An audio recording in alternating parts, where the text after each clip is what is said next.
Welcome back to the Cal Park Bros podcast. Jason and I are fresh off the segment where we discussed the fallout from the Anjanette Young $2.9 million settlement. I hope that lady enjoys that almost $3 million because she damn sure got it coming.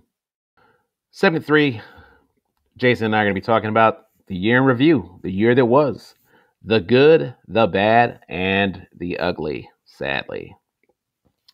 And so one of the things that, as we have been doing this since April, we got, quite a bit to pull from in terms of, what worked this year, what didn't work, and lastly, what just went downright up in flames like the fucking Hindenburg. And I'll just start on my side. Like, the good for me is that gainfully employed. Is that nearly a year later, the fam and I were pretty settled in our new home, and all home repair bullshit aside, I'm thankful, gainfully employed, thankful that even with all of these economic challenges, been able to kind of keep positive professionally, personally, and to grow, and still, keep my head above water and still, have perspective, even though when things don't work out 110%. So that was the good for me. So if we're referring to our personal year in review as opposed to like events that happened in the country, which we may get to, I guess I'll have to say that the fact that there's still breath in my lungs. Not that you and I by any means are close to the grave, well, age-wise, close to the grave. Um, we are in our 40s, and unfortunately, we are. I was telling somebody this the other day. Fortunately, we're getting to the age now to where not that we're getting a lot of it, but we're seeing some of our high school classmates actually passing away.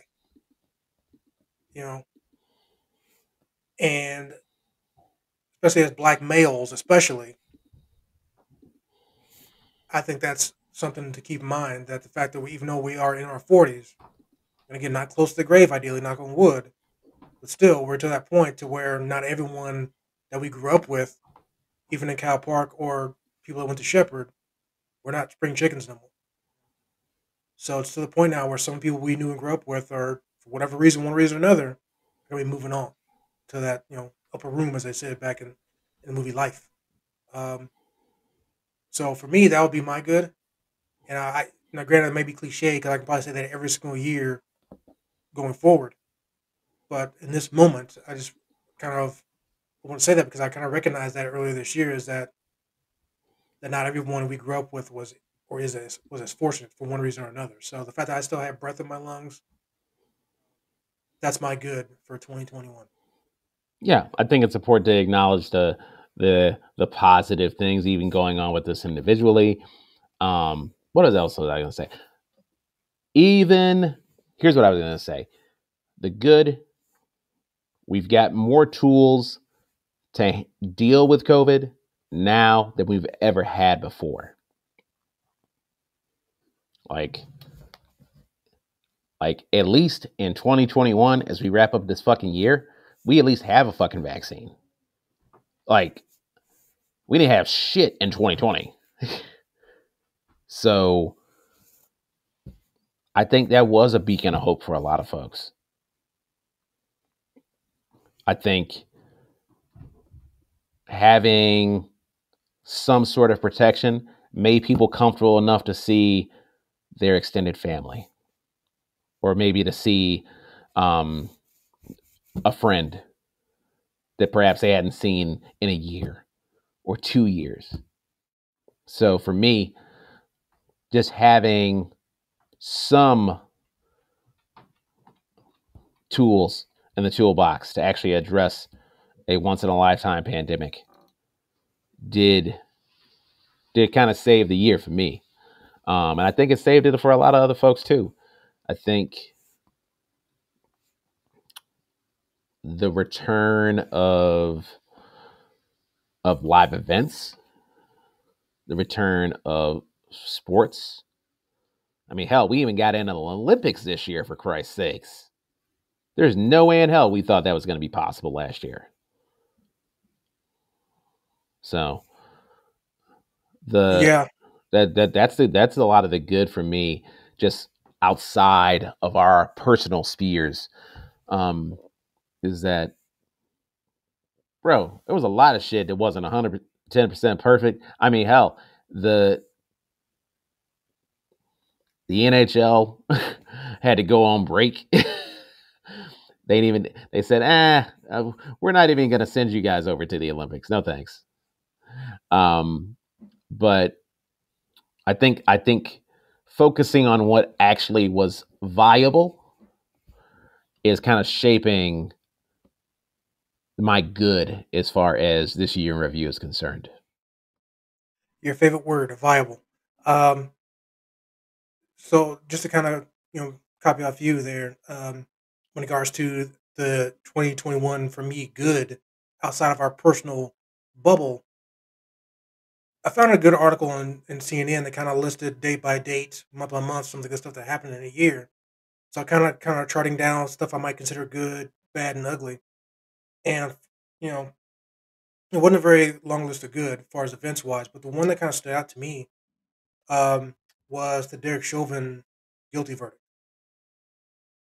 And I say that because I feel like that situation, as far as George Floyd being killed, now, I'm not going to say this happened for everybody, but I feel like in a way that united the country in a way when it comes to most people realize that off Derek Chauvin was totally in the wrong for what he did, and I saw that kind of unity when it comes to economic lines, racial lines, age lines, things like that. Again, not to say that not everybody in the whole country agreed, but I saw that. And with that being said, I feel like that with the video out there and the not that it matters, but the video out there, the court of public opinion, had that verdict going any other way that wasn't guilty, I feel like that would have been a dark moment for a lot of people because here it was on video, this officer, doing what he did, kneeling on someone's neck on video, while three of his buddies, were fending off other people as opposed to helping correct the situation from what was happening. So I feel like that guilty verdict, for me, of all the stuff that I was reading that happened this year, that I had in my good category, for me, that's number one. I mean, I do agree with you having the Olympics and the U.S. winning first place definitely was a good. But I just felt like that Chauvin guilty verdict, for me at least, just from that perspective that I mentioned, was my number one good of 2021. What was your what was your number one bad? I'm dying to know. This probably won't come as much surprise to anybody who's listened to the show over the last, course of the show so far. But my number one bad was our presidential administration putting into motion COVID-19 vaccination mandates. Taking my personal situation out of it, I felt like that just opened the door. And not to say employees didn't do this before this mandate, including my previous employer, but that just opened the door for employers to cross the line. When it comes to non-essential employers, basically putting their employees in a position of take this vaccination, this medical procedure, this injection, or you're fired. Again, it's one thing to require that of hospitals, postal employees, again, essential employees, that's one thing. But that just opened the door for other employers to put the people in that situation. Get this procedure done or you're fired. And I felt like that was crossing the line for any, again, non-essential employer to do. So for me, that was my number one bad. I had a lot of other things listed down. That's the one thing that stood out to me was that.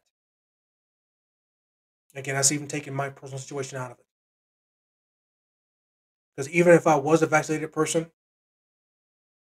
I can't support any employer who puts their employees in that situation. And I know we always like to say we don't want to talk about coulda, woulda, shoulda. But even if I was a vaccinated person, I still would have left my employer because I'm not going to support any employer that does that.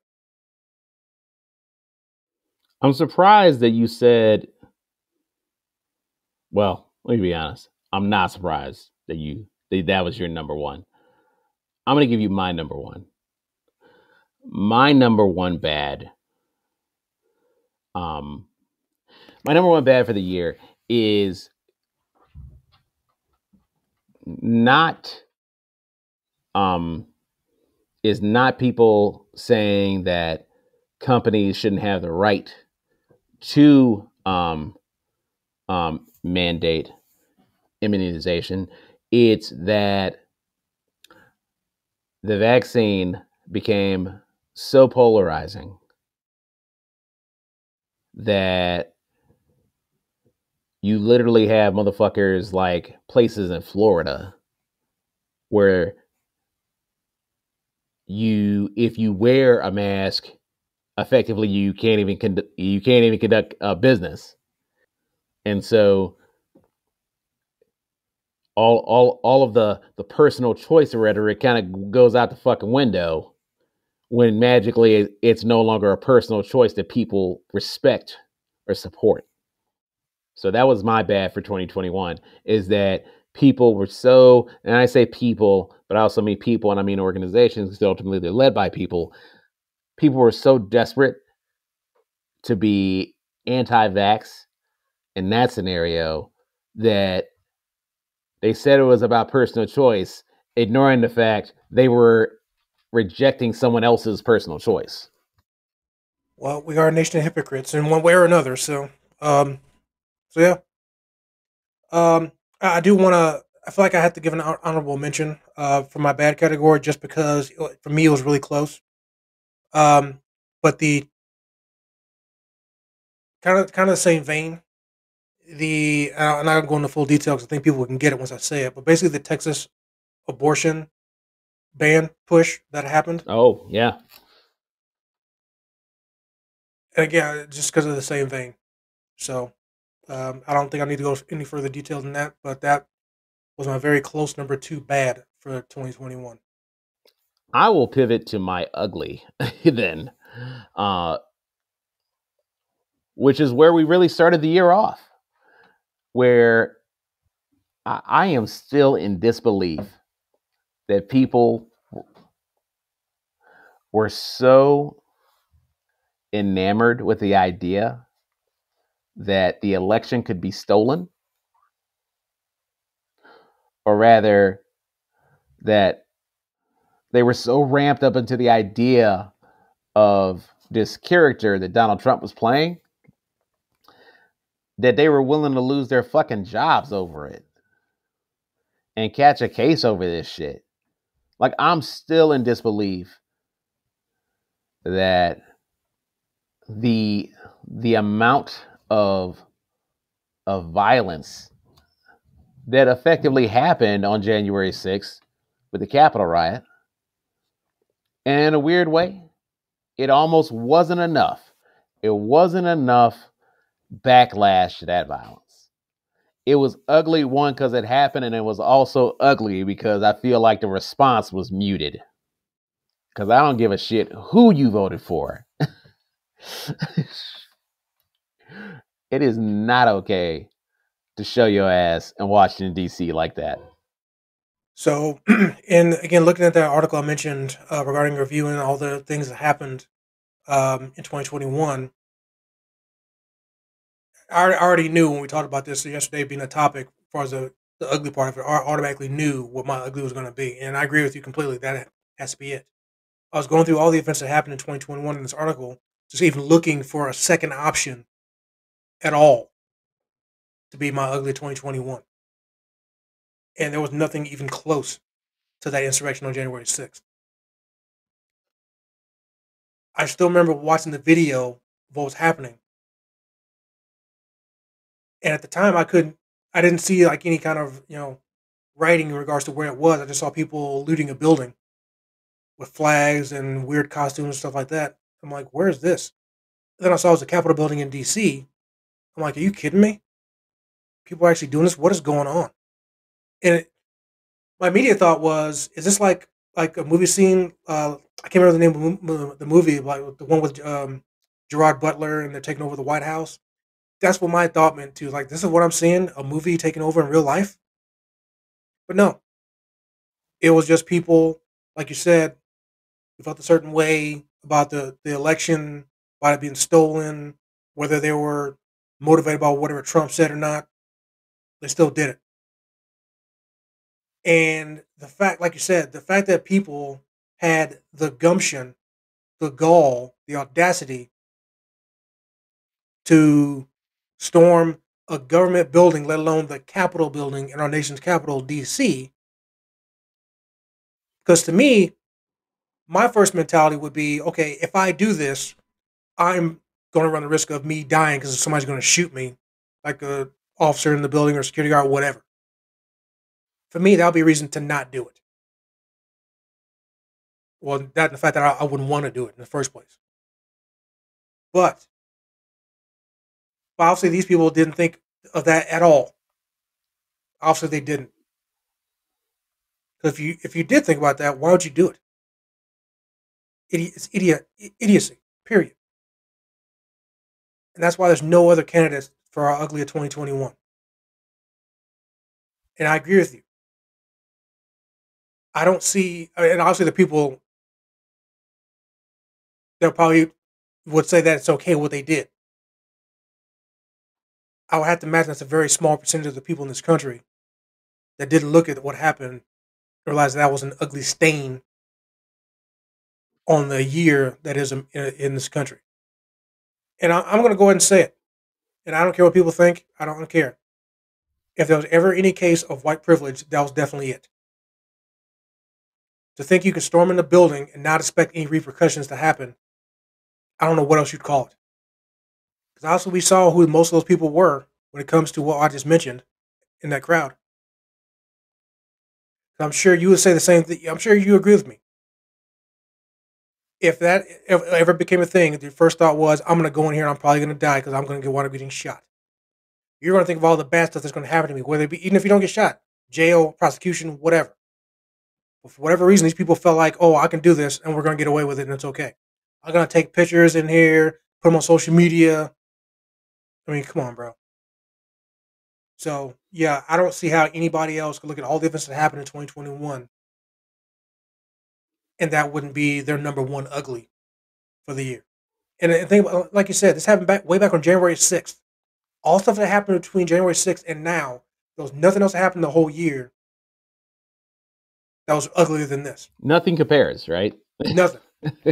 Yo, where's Sinead O'Connor? Nothing compares to you, the insurrection. So yeah, for me, there was no option.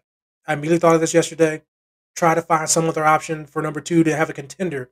There was nothing. So yeah, and we've seen some people get convicted already. I'm sure there's lots more to come in the next coming years or so. But we've seen people getting convicted of that, and I say good. Yeah, it's the year. Like I said, there was a lot of good, there was a lot of bad, and there was a lot of ugly. But that shit takes the cake, and I feel like we're going to be talking about that for years to come. You don't have any kids, I do, but I remember the day I talked about that shit with my kids when motherfuckers stormed the Capitol.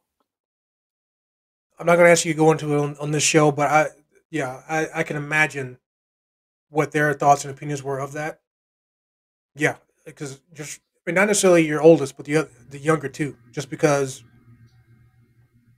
the minds of the youth. Not that the oldest isn't a youth, but I feel like younger kids. Okay, when you see this happening, what's your understanding of it, as opposed to someone who's a teenager, like a late teenager or whatever. So right. I mean, it just makes people think like politics is fucking stupid, man. I'm like, Donald Trump wouldn't fucking piss on you. if you were on fire, but you're going to go to jail for him. You're going to get shot in the fucking head over a guy that doesn't even fucking know your name. That's dumb. And people say religion's bad. I would say politics is just another flavor of religion, dog. I really never thought about that till just this moment as I was thinking about it. Never till just now. People criticize and have their opinions about religion, which again is what it is. But the way people take their politics, whether you're on the left, right, blue, red, whatever, there are a lot of people out there that pretty much take it as religion. Case in point, and I even just put it on the red side, but there's other people that in different type of aspects, same thing. Yeah, if you're to the point of where your leader or your God, in this case, i.e., Donald Trump, to them, is pushing you to do stuff like this, yeah, it's a little, yeah, definitely those people take it as more of a religion, Yeah. probably stupidly, Yeah. but clearly. Very, very devout. Right. Yeah, clearly. Yeah. All right. Well, folks, that concludes our year in review. And that concludes the segment. Coming up next, we'll close out the show and the year with our final thoughts. Coming up next, Cal Park Bros.